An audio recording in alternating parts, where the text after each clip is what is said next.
Rivoyat qilishlaricha, bir podshoh Xizr bilan uchrashgisi kelibdi va yon atrofga jar solib, kimda-kim menga Xizrni topib kelsa, unga katta boylik va'da qilaman, oltin kumushlar hadya qilaman debdi. Lekin bu ishga hech kim jazm qila olmabdi. Ittifoqo bir faqir yigit choparning bu xabarini eshitib, ayoliga aytibdiki, xonim, podshoni bu amriga men javob beraman, bu ishga men jazm qilaman. Lekin tabiiyki Xizrni topa olmayman. Faqat podshohga aytamanki, menga 40 kun muhlat bering. Faqat siz o'sha Xizrni topganim uchun va'da qilinadigan mukofotni avvaldan berasiz. Va ana shu mukofotlarni qabul qilaman, sizlarni faqirlikdan qutqaraman, lekin tabiiy meni boshimni tanamdan judo qiladi. Men vafot etsamda sizlarni faqirlikdan ozod qilaman debdi. Ayoli harchand bunga qarshilik qilmasin, yigit ko'nmabdi va podshoni saroyiga kelib, podshohga yuqoridagi shartlarni aytibdi. Ya'ni men sizga Xizrni topib beraman, menga 40 kun muhlat berasiz, mukofotni esa oldindan qabul qilaman debdi. Podshoh bu shartga rozi bo'libdi. Yigit 40 kun davomida podshoh saroyidan keladigan ehsonlar, mukofotlar, oltin kumushlarni qabul qilib, ularni joylash bilan mashg'ul bo'libdi. Belgilangan muddat kelgandan keyin podshoh ayollar bilan eng go'zal liboslarni kiyib, saroyni ham bayramona bezatibdi. Shu bilan birgalikda tumonat odam ham yig'ilibdi. Haligi yigit podshohning huzuriga kelib, podshohim, men Xizrni qayerdan ham topay? O'zim bir faqir inson bo'lsam, oilamni faqirlikdan qutqarish uchun sizga yolg'on gapirgandim. Endi menga qanday jazo bersangiz ham roziman debdi.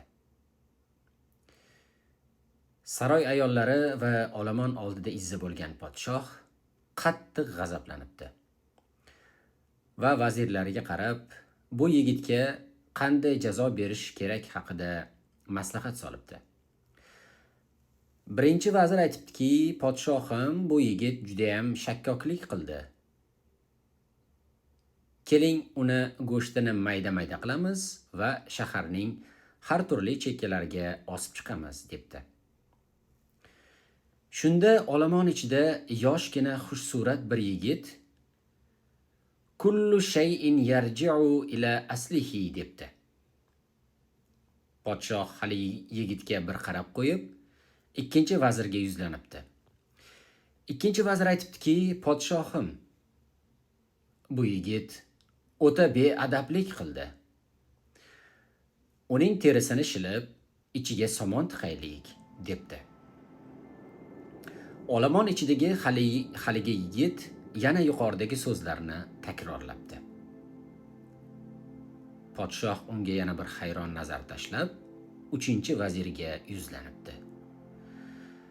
3-vazir, podshohim, ha to'g'ri, bu yigit sizga nisbatan hurmatsizlik qildi, beadablik qildi. Lekin u yana bir jasorat ko'rsatdi.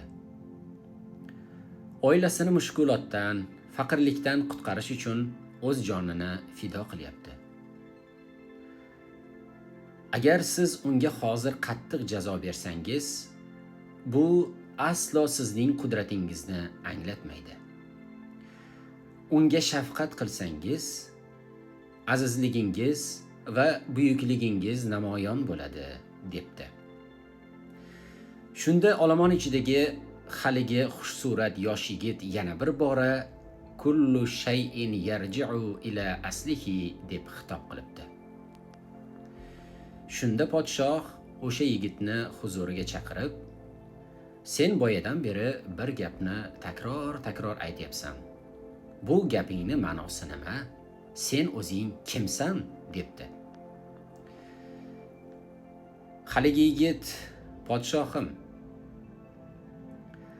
birinchi vazirga yigitga jazo berish haqida murojaat qilganingizda, u go'shtlarni nimta qilib shaharning turli joylariga osib chiqish kerakligi haqida aytdi. Uning ota-bobolari qassob edi va tabiiyki u ham xayoliga kelgan, ya'ni naslidan kelgan fikrlarni ta'kidlab o'tdi. Ikkinchi vazir yigitni terisini shilib, ichiga somon tiqishdan so'z qotdi. Uning ham ota-bobolari ko'rpa to'shak tikuvchilari edi.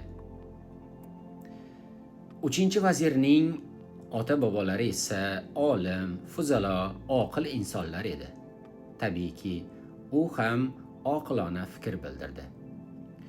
Yuqorida aytib o'tgan so'zlarimning ma'nosi esa har bir narsa asliga qaytuvchidir degan ma'noni anglatadi.